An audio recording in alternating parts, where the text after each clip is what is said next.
भगवान ने कह दिया था कौरवों से पांडवों से, भैया एक तरफ हम रहेंगे, एक तरफ हमारी सेना रहेगी, और हम जिस तरफ रहेंगे अस्त्र शस्त्र कोई ग्रहण नहीं करेंगे, ज्यादा बोलोगे तो रथ पर हाँक सकते हैं बस। हाँ। अर्जुन बोले मुझे तो आपकी जरूरत है। अरे हम धनुष बाण भी नहीं चलाएंगे, अस्त्र। बोले नहीं, रथ तो चला लोगे, बस रथ चलाने वाला ही चाहिए। देखना इंद्रियों के न घोड़े भगे, उनमें हरदम ये संयम के कोड़े लगे। अपने रथ को सुमार्ग लगाते चलो, कृष्ण गोविंद गोपाल गाते चलो। रथ को हाँकने वाला ही तो चाहिए। अर्जुन ने वर्णन कर लिया कृष्ण का। और भीष्म कहते हैं जब मैं सेनापति बनकर कौरवों की सेना के आगे वाले रथ में आया और बिल्कुल सामने मैंने आपको अर्जुन के रथ पर सारथी के रूप में देखा, और मैंने यह भी देखा कि आपने प्रतिज्ञा की है कि मैं अस्त्र शस्त्र ग्रहण नहीं करूंगा, तो केशव मैंने भी प्रतिज्ञा कर ली कि आज जो हरिहीन शस्त्र गहाऊं, तो लाजू गंगा जननी को, मैं शांतनु सुत ना कहा। मैंने भी प्रतिज्ञा कर ली, आज कृष्ण के हाथ में शस्त्र ग्रहण नहीं कराया तो मैं भी गंगा पुत्र नहीं, मैं भी शांतनु बिहारी नहीं। और भीष्म ने फिर बाणों की जो बौछार लगाई, भगवान कभी अर्जुन को देखे, कभी भीष्म को देखे, कभी अर्जुन को, कभी भीष्म को। अर्जुन का कवच टूट गया, बाजूबंद जो यहां बनते हैं वो टूटकर गिर पड़े, मुकुट कहीं गया, और बाणों की बौछार, एक बाण में से 50-50 बाण निकलते हैं। कन्हैया बोले अर्जुन कुछ कर भैया, ये बूढ़ा बाबा कमाल करता है, अरे देखो सही ये क्या कर रहा है। अर्जुन बोले भीष्म है इनका नाम, इनसे युद्ध करना कोई मजाक नहीं है केशव। और युद्ध करते करते भीष्म ने एक आध बाण तो गोविंद के चरणों की ओर भी पहुंचा दिया। अरे मारता भाई, अरे कुछ कर अर्जुन। अर्जुन बोले क्या करूं। भीष्म ने जब बाणों की बौछार लगाई, अर्जुन एकदम भयभीत हो गए और बेचारे एकदम घबराने से लगे। मेरे गोविंद सारी प्रतिज्ञा भूल गए, सारथी का पद त्याग दिया, तुरंत रथ से नीचे कूद पड़े। सामने पड़ा था रथ का टूटा हुआ चक्का, उसी को गोविंद ने उठाया और जैसे भीष्म को मारने के लिए दौड़े, भीष्म ने अपने धनुष बाण फेंके और हाथ जोड़कर बोले मार डालो केशव, टुकड़े टुकड़े कर डालो मेरे, अब बिल्कुल परवाह नहीं है, लेकिन मेरी प्रतिज्ञा पूर्ण करने को तुमने अपनी प्रतिज्ञा तोड़ दी, यही तो मैं चाहता था। और आज वो हो गई। आज भीष्म रोते हुए गोविंद से बोले कि स्वनिगम अपहाय मत प्रतिज्ञा, मृतम अधिकर तुम अप्लुतो रथस्थ, धृतरथ चरणोभ्या चलग्गू, हरि महंतुमिमं गतोत्तरीय। क्या था मुझमें केशव, मेरी प्रतिज्ञा पूर्ण करने के लिए तुम अपनी प्रतिज्ञा तोड़कर उस रथ के चक्के को लेकर मुझे मारने दौड़े। उस समय ऐसा लग रहा था कृष्ण जैसे कोई सिंह किसी हाथी को मारने दौड़ता है। मतलब तुम सिंह थे तो हाथी से कम अपन भी नहीं थे, पर आप जब मारने मुझे दौड़े और मैंने सुना है कि परमात्मा अपनी प्रतिज्ञा को त्याग दे तो पृथ्वी पर प्रलय हो सकता है, और पृथ्वी कांपने लगी। लिखा है चलग्गुहु, पृथ्वी कांपने लगी। तो आपका उत्तरीय वस्त्र ये पटका कंधे से गिरा और उसने पृथ्वी पर गिरकर पृथ्वी को सांत्वना दी, देवी तुम्हें प्रलय में जाने की जरूरत नहीं, कांपने की जरूरत नहीं, ये तो भक्त की प्रतिज्ञा के लिए अपनी प्रतिज्ञा तोड़ी है, तुम्हें इसमें डरने की जरूरत नहीं है। अब आप जैसा महापुरुष तो जितने दिन रहे अच्छा है ना, हमारे लिए भी, पांडवों के लिए भी। भीष्म बोले अब जीने की तमन्ना नहीं है, इतना सुंदर अवसर कब मिलेगा। देहांत काले तुम सामने हो, बंसी बजाते मन को लुभाते, यही गीत गाते मैं तन नाथ त्यागूं, गोविंद दामोदर माधवे। अब जीकर करूंगा क्या?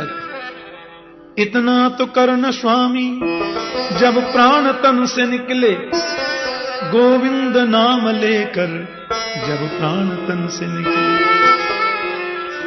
श्री गंगा जी का तट हो, यमुना का बंसी बट हो, मेरा सामरान कट हो, जब प्राण तन से निकले।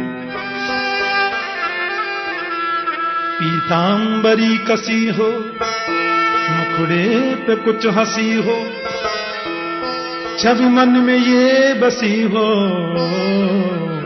जब प्राण तन से निकले। जीकर करूंगा क्या? घनश्याम जल्दी आना, नहीं हमको भूल जाना,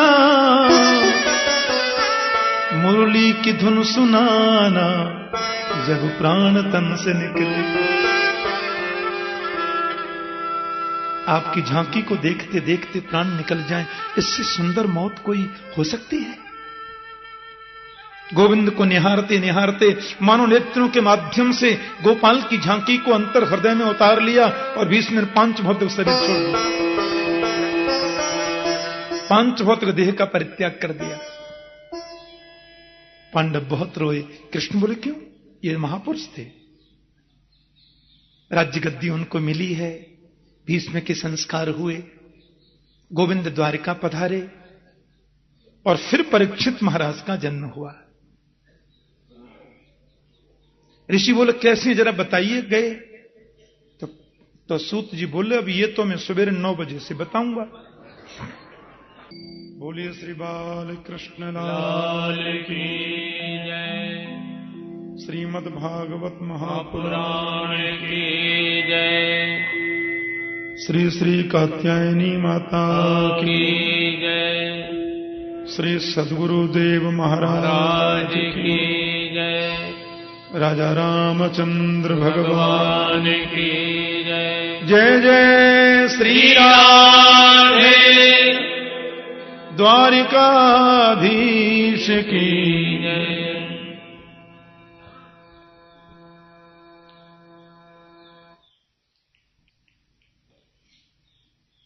परम मंगलमय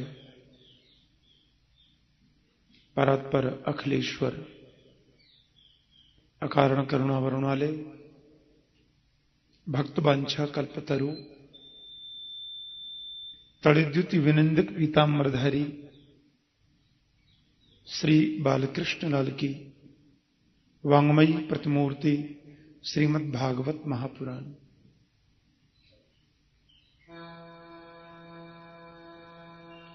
मंच पर आसीन परम पूज्य संत स्वामी विद्यानंद जी महाराज, भक्त वृंद, भगवत चरणानुरागी स्नेही जन, माता और बहनें, गोविंद की कृपा से, माता की पवित्र आज्ञा से, पूज्य महाराज श्री की अध्यक्षता में, उनकी सन्निधि में भागवत कथा या ज्ञान यज्ञ सप्ताह का आज द्वितीय दिवस प्रारंभ करते हैं। महात्म्य सहित तृतीय दिवस बड़ी श्रद्धा और बड़े प्रेम से हम लोग भागवत कथामृत का पान कर रहे हैं और आह्लादित होकर के महर्षि सूत जी महाराज शौनकादि ऋषियों को लक्ष्य करके सुना रहे हैं। ऐसा स्वंद और सुरम्य वातावरण है, हजारों संत बैठे हैं शौनकादि ऋषियों के रूप में। व्यासमंचासीन है आदरणीय सूत जी और महात्मा परीक्षित के जन्म के बारे में जो प्रश्न किया था उसका वे उत्तर दे रहे हैं। कहते हैं ऋषियों, महात्मा भीष्म ने गोविंद के चरणों की प्रीति को जागृत किया और उनको निहारते निहारते पांच भौतिक देह का परित्याग कर दिया। माता कुंती के चरणों में वंदन करके कह दिया प्रभु ने, बुआ अब हम जाने की अनुमति चाहते हैं। पांडवों ने कहा जाने का नाम लेते हो तो लगता प्राण निकल के जा रहे हैं क्या, लेकिन हमारी वजह से द्वारिका वासियों को दर्शन लाभ से बहुत समय तक वंचित रहना पड़े, ये तो हम नहीं चाहते। अतः श्री द्वारिकाधीश को द्वारिका विदा करने की तैयारियां, विदाई समारोह हो रहा है। पांडवों को राज्याभिषिक्त करके भीष्म को मोक्ष प्रदान कर गोविंद जा रहे हैं। कुरुकुल की नारियां कैसे प्रभु का सत्कार करते हुए उनको विदा कर रही हैं, और लेकिन गोविंद सबको देख रहे हैं। सुभद्रा द्रौपदी कुंती विराट तनया तथा गांधारी धृतराष्ट्रश्च युत्सुर्गौतमो यमौ। भगवान को विदा करने में जो सबसे आगे लोग हैं उनका नाम बता रहे हैं। सुभद्रा, द्रौपदी, कुंती, विराट तनया तथा गांधारी धृतराष्ट्रश्च युत्सुर्गौतमो यमौ। सबने प्रभु को विदा किया। कुरुकुल की नारियां महल की अटारियों पर खड़ी हैं कि प्रासाद शिखरारूढ़ा कुरुनार्जोदि दीक्षया बब्रसु कुसुमयी कृष्ण प्रेम व्रीडास्मिते क्षण। महल की अटारियों पर खड़ी होकर के ऋषियों बब्रसु कुसुमयी कृष्ण गोविंद के ऊपर कुसुम वृष्टि करती हैं, सुमन वृष्टि कर रही हैं। प्रेम व्रीडास्मित एक क्षण। उनको लग रहा है कि गोविंद हमें छोड़ करके जा रहे हैं। भगवान ने माता कुंती को प्रणाम किया, युधिष्ठिर जी को नमन किया, भीमसेन को भी प्रणाम किया, अर्जुन को गले लगाया और नकुल सहदेव को आशीर्वचन कहा। युधिष्ठिर बोले अर्जुन से साथ में जाओ गोपाल के, अभी गोपाल ही तो हैं ये, बीच में कोई संकट ना आ जावे, बड़े भीलों की नगरी भी पड़ती है। अर्जुन को आश्चर्य तो हुआ, लेकिन अब आदेश है तो छोड़ने तो जाना ही है। प्यार से बोलो जय श्री कृष्ण। मार्ग में जितने भी देश पड़ते हैं, लघु राज्य पड़ते हैं, उन सब जगह कृष्ण का सविधि स्वागत हो रहा है।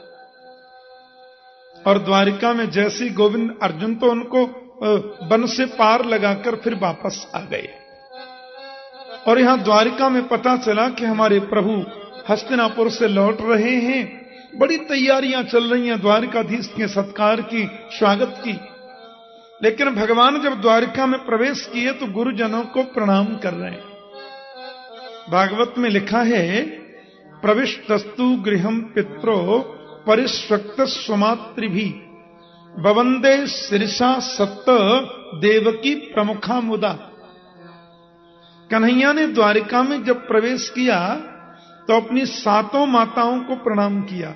बवंदे शिरसा सप्त, माता देवकी जन में प्रमुख हैं क्योंकि वो कृष्ण की मां है। ऐसे अपनी सातों माताओं के चरणों में गोविंद ने प्रणाम किया। सात मैया हैं कृष्ण की। हाँ,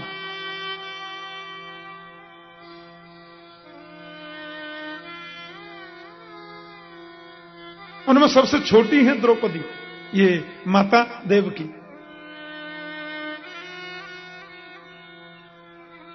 रोहिणी दूसरे नंबर पर आती है। प्रभु ने सबके चरणों में प्रणाम किया।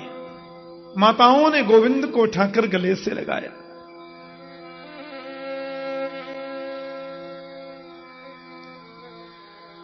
और यहां गोविंद पहुंचे हैं द्वारिका में। लो, हस्तिनापुर में उस बालक ने जन्म ले लिया। जिसको गोविंद ने गर्भ में जाकर के बचाया था ना, उस बच्चे का एक नाम विष्णुरात है। विष्णुरात का मतलब होता है विष्णुना रातः दत्तः विष्णुरात। भगवान के द्वारा जिसको दिया गया, प्रभु ने जिसकी रक्षा की, उसको विष्णुरात कहते हैं।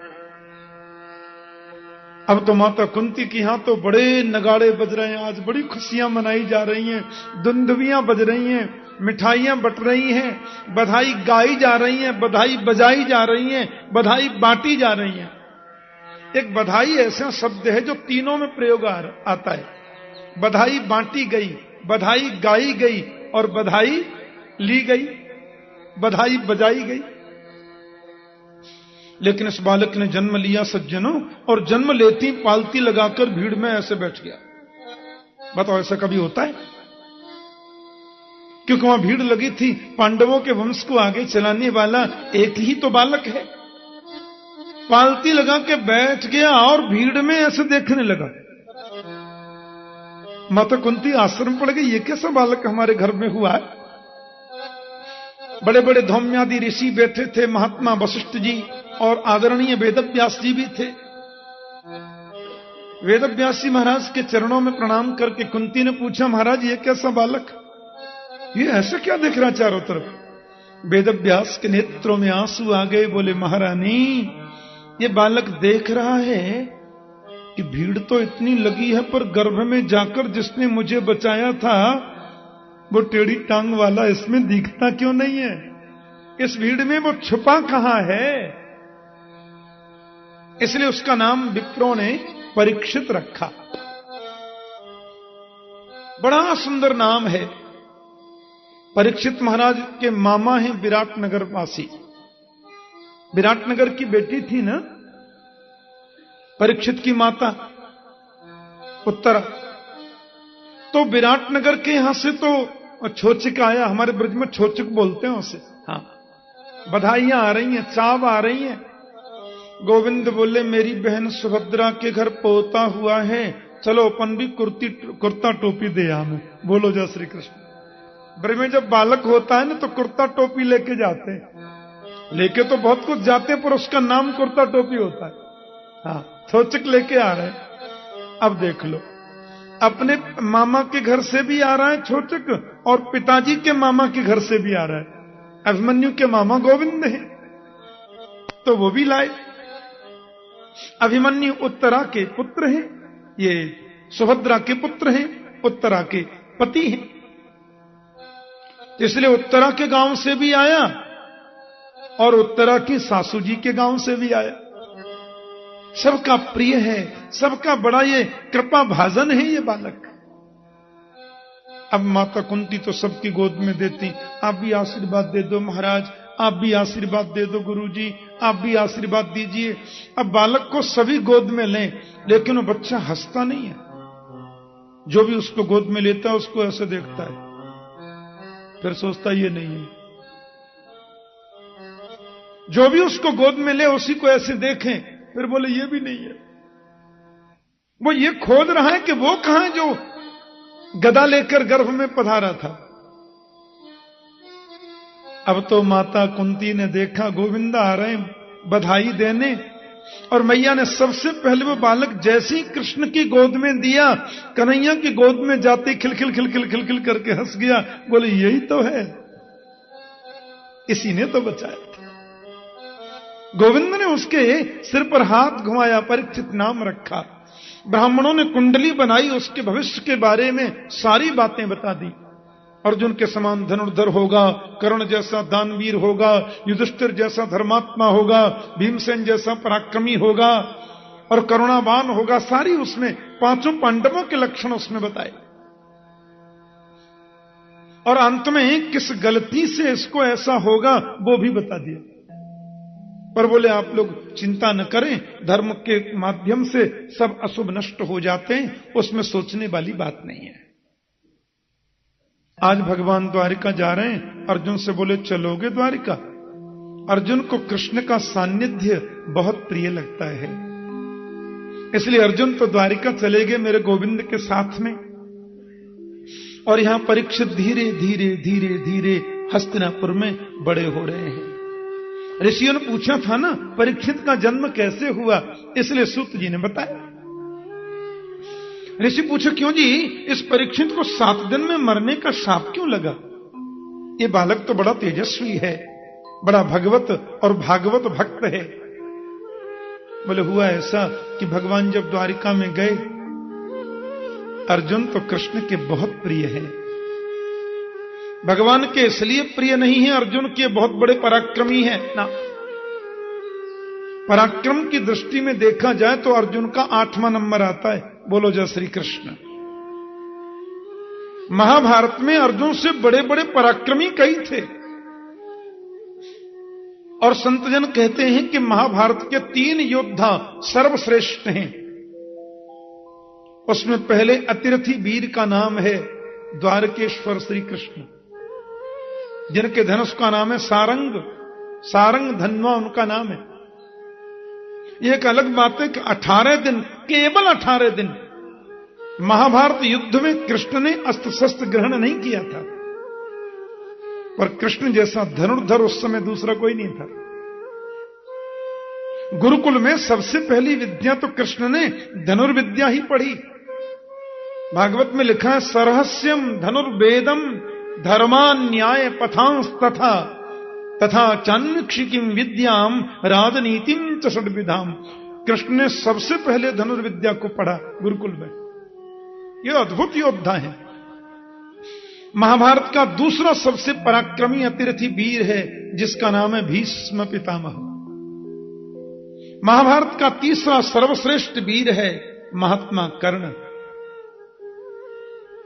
पराक्रमशीलता की दृष्टि में देखें तो अर्जुन तो बहुत पीछे है, लेकिन अर्जुन में जो सद्गुण हैं वो इन किसी में नहीं है, इसलिए अर्जुन सर्वश्रेष्ठ हो गए। सद्गुण क्या है? बोले अर्जुन की बराबर एकाग्रता किसी में नहीं है। अर्जुन जब एकाग्र हो जाते हैं तो पड़ोस में से कौन निकल गया यह भी उनको पता नहीं चलता।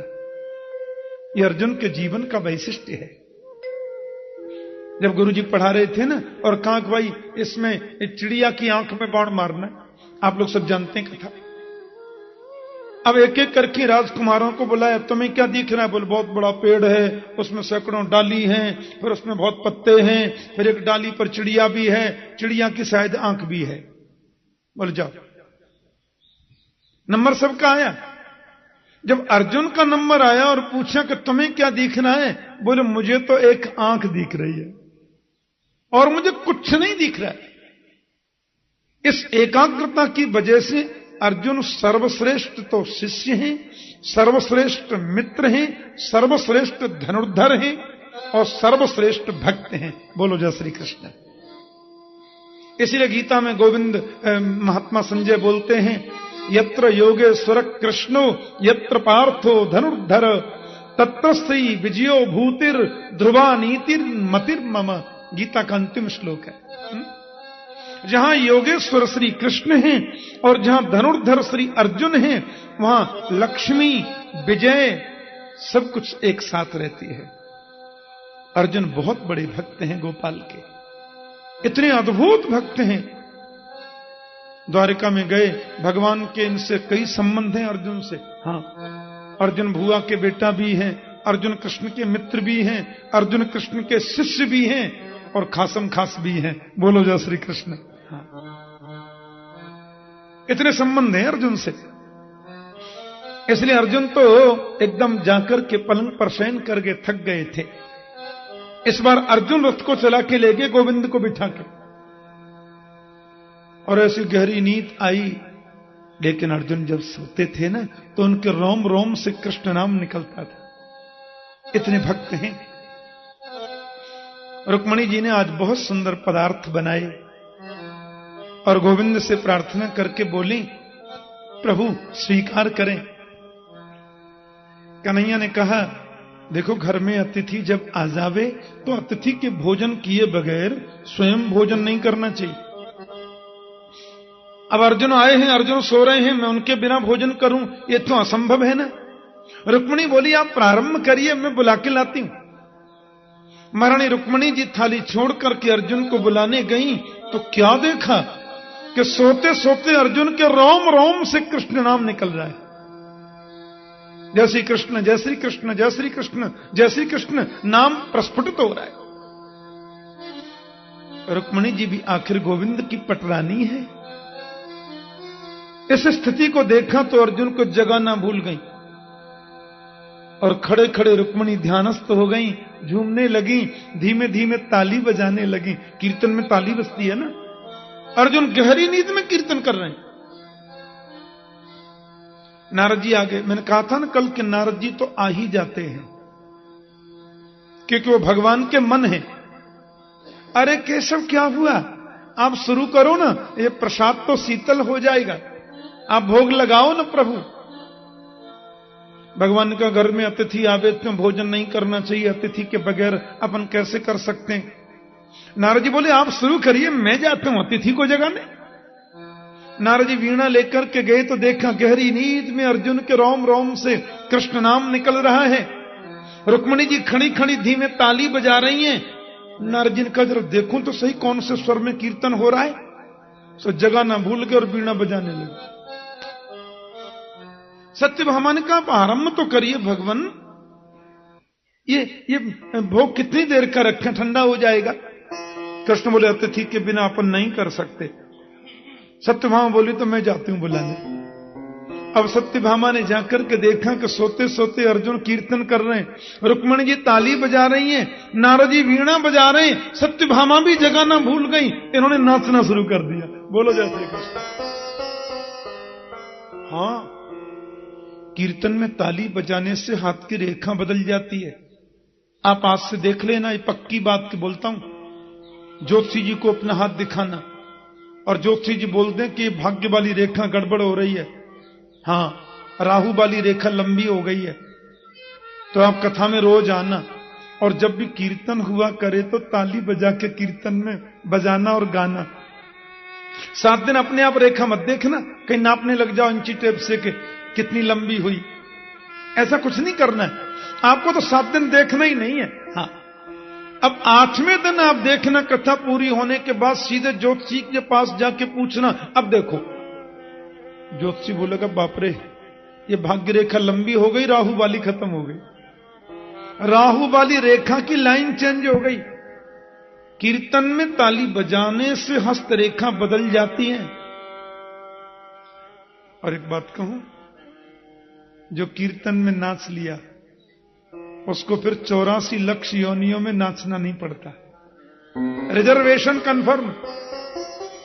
हाँ, जो गोविंद के कीर्तन में नृत्य कर लिया वो 84 लाख योनियों में नहीं नाचता। पुनरपि जननम पुनरपि मरणम पुनरपि जननी जठरे शयनम खत्म। हाँ, और बैंड बाजे के सामने बेटे की शादी में जो नाच लिया उसको 84 लाख योनि में नाचने से कोई रोक नहीं सकता, वो नाचता ही रहेगा। खूब नाचो, बार बार आओ, बार बार जाओ, बार बार नाचो। भागवत में लिखा है कभी गाने का मन करे तो गोविंद के लिए गाओ, कभी रोने का मन करे तो प्यारे कन्हैया की याद में 2 आंसू बहा लो, कभी हंसने का मन करे ना मेरे गोपाल की सुंदर चपल बाल लीला सुन सुनकर खूब हंस लो। उनकी लीला अब आप सुनेंगे, 5वें दिन से रसगुल्ला की कथा आ जाएगी ना, कैसी कैसी लीला करते हैं गोपाल हैं। कभी हंसने का मन करे तो हंस लो। हाँ, और भागवत में लिखा है कभी रूठने का मन करे तो गोविंद से ही रूठ लो। बोलो जय श्री कृष्ण। हाँ, भक्त उनसे रूठते भी रहते हैं। हाँ, कभी तकरार भी कर लेते हैं भक्त लोग मीठी भगवान से। नरसिंह मेहता की जो गुजरात में कविताएं हैं, उन कविताओं में नरसिंह मेहता ने जो जो गाली सुनाई है कन्हैया को, हाँ खूब गाली सुनाई। प्यार में सब होता, प्रेम हो गया ना गोविंद से। तो अर्जुन इतने तन्मय हैं कि सोते सोते कीर्तन कर रहे हैं और सत्यभामा जी तो नृत्य करने लगी। कन्हैया बोले जो अंदर जाता है लौट के आता ही नहीं, और सब बोल के जाते हैं भोजन ठंडा हो रहा है, हमारी परवाह किसी को नहीं। अंदर जाकर के गोविंद ने देखा तो वहां तो कीर्तन स्वर लहरी चल रही है, अर्जुन सो रहे हैं। सोते सोते कीर्तन चल रहा, रुक्मणी ताली बजा रही है, नारद जी वीणा बजा रहे हैं, सत्यभामा जी नृत्य कर रही हैं।